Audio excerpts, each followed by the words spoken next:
1500 سال سے سوا عرب ابھی مسلمان ہیں، یہ موجودہ سوا عرب، اور کتنے خربوں مسلمان ہو چکے 15 صدیوں میں۔ ارے 1500 سال سے کسی کو رب مانتے چلے آ رہے ہیں، نہ دیکھا ہے نہ سنا۔ 1500 سال سے کسی کو رب مانتے چلے آ رہے ہیں، خالق و مالک مانتے چلے آ رہے ہیں بغیر دیکھے۔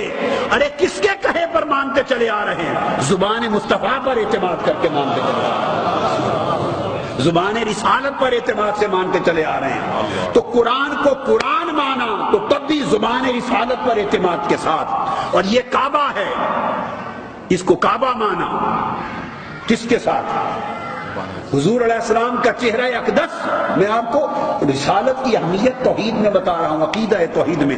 آقا علیہ السلام کا چہرہ اقدس بیت المقدس کی طرف تھا امر الہی سے، تو وہی کعبہ تھا۔ کیا تھا؟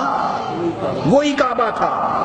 کوئی آیت نہیں اتری تھی قرآن مجید میں کہ بیت المقدس کو قبلہ بنا لو۔ یہ اللہ اور رسول پاک صلی اللہ علیہ وسلم کے مابین ایک خفیہ کمیونیکیشن تھی، یہ خفیہ کمیونیکیشن تھی، آیت نہیں آئی تھی۔ تو آقا علیہ السلام نے مدینہ طیبہ کے ہجرت کے بعد 18 مہینے بیت المقدس کی طرف منہ کر کے نماز پڑھی، وہ قبلہ بن گیا، کعبہ بن گیا۔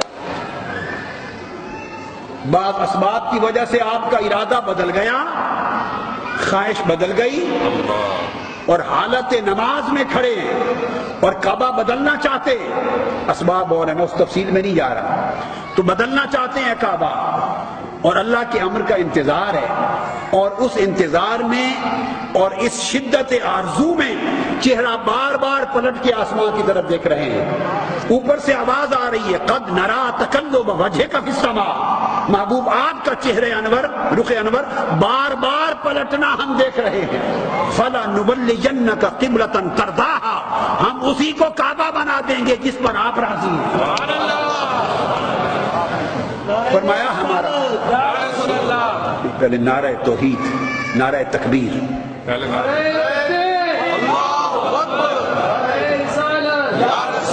رب کائنات نے گویا یہ فرمایا، رب کائنات میرے محبوب بلا کوئی منہ ادھر کو کر لے یا ادھر کو کر لے، میری الوہیت کو کیا فرق پڑتا ہے؟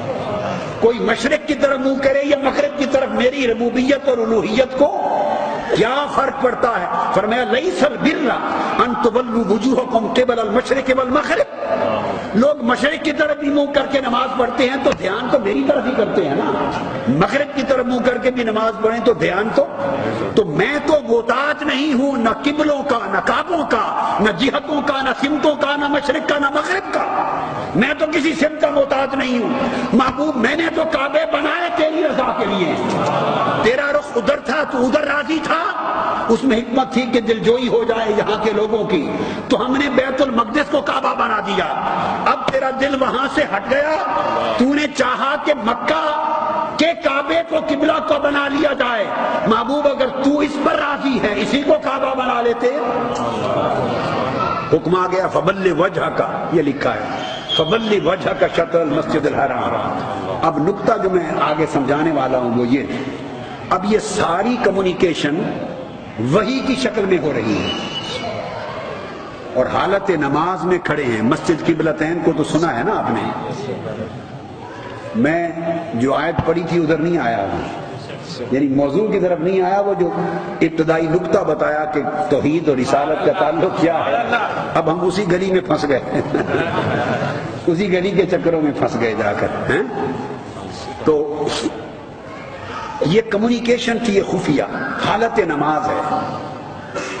2 رکعتیں ہو چکی، عصر کی نماز پڑھا رہے ہیں، 2 باقی ہیں مسجد قبلتین میں۔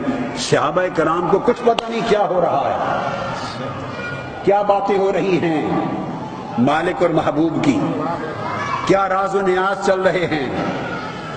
صحابہ کرام کسی کو کچھ خبر نہیں، وہ تو پیچھے ہاتھ باندھ کے نماز پڑھ رہے ہیں،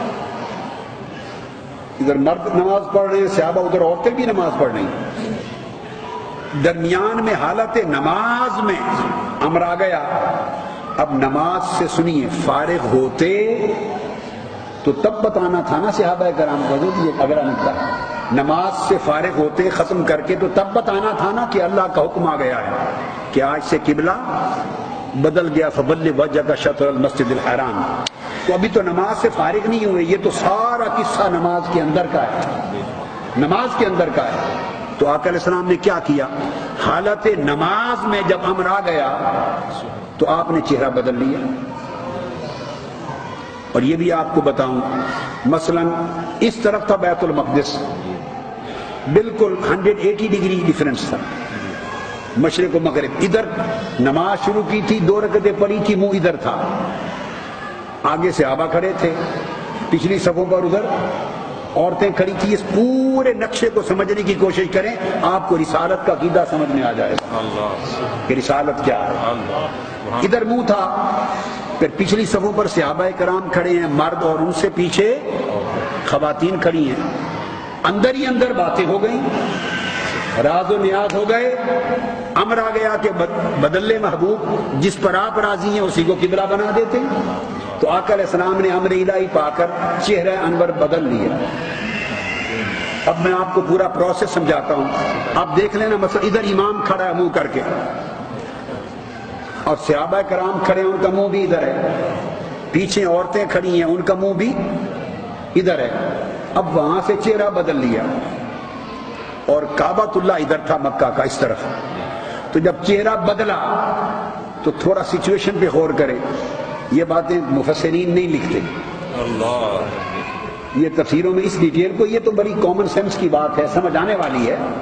جب چہرہ بدلا، چہرہ انور، تو پہلی سچویشن کیا ہوئی؟ امام کا چہرہ ادھر اور مقتدیوں کا چہرہ ادھر، آمنے سامنے ہو گئے. اب اس طرح تو نماز نہیں ہو سکتی. تو آقا علیہ السلام نے کیا کیا کہ صفیں چیرتے ہوئے ادھر آ گئے، چیرتے ہوئے ادھر آ گئے. اور جب ادھر آئے تو جب اس طرف آ کے منہ کیا تو ادھر عورتیں تھیں. اینڈ پر سارے صحابہ نے نہ آؤ دیکھا نہ کہا، انتظار نہیں کیا کہ یہ ماجرا کیا ہوا ہے، کیونکہ ابھی وہی تو سنی نہیں انہوں نے. وہ نماز سے فارغ ہوتے، ان سے خطاب کرتے، بتاتے بھائی آج یہ حکم آ گیا ہے، قبلہ بدل گیا، تو تب خبر ہوتی نا. یہ تو سارا نماز کے اندر ہوئے جا رہا ہے، سارا کچھ اندر ہو رہا ہے. تو اس طرف آ گئے، اس طرف چہرہ اقدس کر لیا. تو پیچھے عورتیں کھڑی تھی، لا محالہ عورتوں نے بھی چہرہ بدلا، رخ بدلا. جب رخ بدلا تو یہ ممکن تو نہیں تھا کہ پہلی صفحے پر عورتیں آ جائیں اور مرد پیچھے ہو جائیں. نہ صرف رخ بدلا، وہ ساری کی ساری صفیں عورتوں کی چل کر مردوں کو چیر کے ادھر چلی گئی، منہ ادھر کر لیا. اور صحابہ کرام جو ادھر کھڑے تھے وہ چیرتے ہوئے ادھر آ گئے. نہ صرف منہ پلٹے، صفیں بھی چیرتی گئیں، اور آگے والے پیچھے، پیچھے والے آگے. یہ سارا انقلاب بپا ہو گیا. اور پھر نئے سرے سے صف بندی ہوئی، اور آقا علیہ السلام کے پیچھے ادھر منہ کر کے صحابہ کھڑے ہو گئے، پیچھے خواتین صحابیات کھڑی ہو گئی، اور نماز ٹوٹی نہیں، جاری رہی. حضور کے معاملے میں لگے رہے. رخ بدل گئے، صفیں چر گئی، ادھر آ کے کھڑے ہو گئے، عورتیں ہٹ کر ادھر چلی گئی، مرد ادھر آ گئے، رخ بدل گئے، اور نماز جاری رہی. 2 رکعتیں بعد میں اسی طرح مکمل ہوئی. اور نماز کے بعد جا کر بتایا کہ یہ اس لیے ہوا کہ اوپر سے حکم آ گیا فَوَلِّ وَجْهَكَ شَطْرَ الْمَسْجِدِ الْحَرَامِ. اور یہ اب صحابہ کرام کا عقیدہ رسالت دیکھیے، ایمان دیکھیے. ایک لمحہ تھا، ایک لمحہ امتحان تھا، صحابہ کرام کے ایمان کا امتحان، ان کی معرفت کا امتحان، مقام رسالت کو سمجھنے کا امتحان، کہ ان کا عقیدہ رسالت کیا تھا، وہ مقام رسالت کو کیا سمجھتے تھے، ان کے فہم میں کیا تھا کہ توحید و رسالت کا تعلق کیا ہے. وہ رب سے ڈائریکٹ تعلق جوڑتے تھے یا بواسطہ مصطفیٰ جوڑتے تھے؟ وہ اپنے فہم سے توحید تک پہنچتے تھے یا بذریعہ رسالت پہنچتے تھے؟ یہ بات سمجھنے کی ہے. اس سچویشن کا نقشہ قرآن نے کھینچا ہے 2 پارے کے شروع میں، اور فرمایا وَمَا جَعَلْنَا الْقِبْلَةَ الَّتِي كُنْتَ عَلَيْهَا إِلَّا لِنَعْلَمَ مَنْ يَتَّبِعُ الرَّسُولَ مِمَّنْ يَنْقَلِبُ عَلَىٰ عَقِبَيْهِ وَإِنْ كَانَتْ لَكَبِيرَةً إِلَّا عَلَى الَّذِينَ هَدَى اللَّهُ.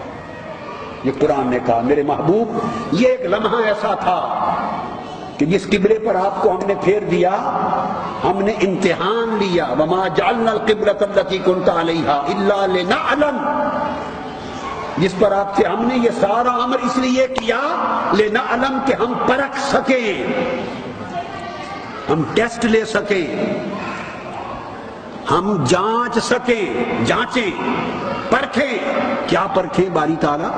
یہ پرکھیں من یتبع الرسول ممن ينقلب على عقبیہ، کہ جب یہ سچویشن ہو گئی تو ایک لمحہ ایسا تھا بھائی ابھی تو انہیں خبر نہیں پہنچی تھی نا کہ کعبہ یہ بن گیا ہے، حالت نماز میں جب داخل ہوئے تھے تو کعبہ کون سا تھا؟ کعبہ بیت المقدس کو آپ قبلہ اول کہتے ہیں، بھائی اس نماز کے اندر جب داخل ہوئے تھے تو وہی قبلہ اولی کی قبلہ تھا۔ تو قرآن نے کہا کہ باری تعالیٰ فرماتے ہیں کہ ہم نے یہ ساری سچویشن اس لیے کریٹ کی لنعلم کہ تاکہ ہم پرکھیں اور امتحان لیں من یتبع الرسول ممن ينقلب على عقبیہ، کہ اب ایک لمحہ ایسا آ گیا کہ رسول کا چہرہ ادھر تھا اور وہ جو قبلہ تھا کعبہ جس پر 18 مہینوں سے تھے وہ کعبہ ادھر تھا اور رسول کا چہرہ ادھر ہو گیا۔ اب رسول کا چہرہ ادھر اور کعبہ ادھر، رب نے کہا کہ اب اس لمحے وہ ایک عجیب کشمکش میں تھے اور میں امتحان لینا چاہتا تھا کہ کون کعبے کی طرف جاتا ہے، کون مصطفیٰ کی طرف۔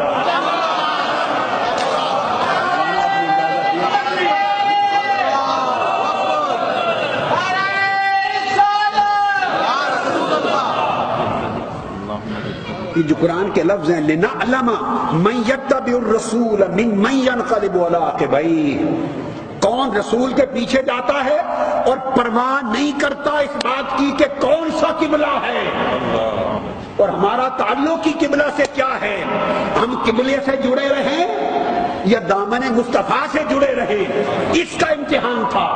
لہذا یہ بات بعد میں ہوگی کہ کیوں مڑے، حضور نے رخ انور کیوں پھیرا، کیا امر آیا، کیا وحی آئی، یہ بعد میں پوچھتے رہیں گے۔ اس وقت لمحہ یہ تھا کہ چہرہ مصطفیٰ ادھر ہے اور کعبہ جس پر قائم تھے پہلے 18 ماہ سے وہ ادھر ہے۔ رب نے کہا کہ میں یہ امتحان لینا چاہتا تھا کہ میرا گھر ادھر ہے، میرا گھر ادھر ہے اور مصطفیٰ کا در اب ادھر ہے۔ اب دیکھنا یہ ہے کہ تم رخ مصطفیٰ کی طرف جاتے ہو یا میرے گھر کی طرف جاتے ہو۔ تو جنہوں نے کعبے کو چھوڑ دیا، وہ جو پہلا قبلہ اول تھا اس کو چھوڑ دیا اور مصطفیٰ سے تمسک اختیار کر لیا، فرمایا وہی مومن ہو گئے، وہی مومن ہو گئے۔ کیا سمجھداری، یہ صحابہ کرام کی کتنی معرفت تھی۔ قرآن کا انہا لکبیرۃ الا علی الذین ھدی اللہ، یہ لمحہ بڑا مشکل تھا، یہ فیصلہ کرنا بہت بھاری امر تھا، مگر ان کے لیے بھاری نہ تھا جن کو اللہ نے ہدایت دے دی تھی، وہ صحابہ کرام جن کو ہدایت دے دی تھی۔ اور یہاں ہدایت کا معنی کیا ہے؟ جن کو مقام رسول کی معرفت دے دی تھی، مقام رسول کی معرفت دے دی تھی، جن کو یہ سمجھ میں آ گئی تھی کہ ہمارا اپنا تعلق کعبے سے کیا ہے، ہم کب سے کعبے کو جاننے والے بنے ہیں۔ ہم تو اصلاً وہی تھے جنہوں نے 360 بت جما رکھے تھے کعبے کے صحن میں، ہم تو وہ تھے جن میں سے اکثر خدا جانے کیا کیا کرتے تھے۔ ہم کعبے والے کب سے بنے؟ ہمارا کعبہ تو یہ تھا کہ مصطفیٰ نے فرمایا یہ کعبہ ہے، وہ القدس کعبہ بن گیا، اور بتائے بغیر چہرہ پھیر لیا۔ ہم نے کہا بعد میں سنتے رہیں گے کیا ہوا، وہ کعبہ بن گیا۔ وہ کسی نے کیا خوب کہا ہے کہ جس طرف وہ نظر نہیں آتے، جس طرف وہ نظر نہیں آتے ہم وہ رستہ ہی چھوڑ دیتے ہیں، اور کعبہ بنتا ہے اس طرف ہی ریاض، رخ جدھر کو وہ موڑ لیتے۔ تو قرآن مجید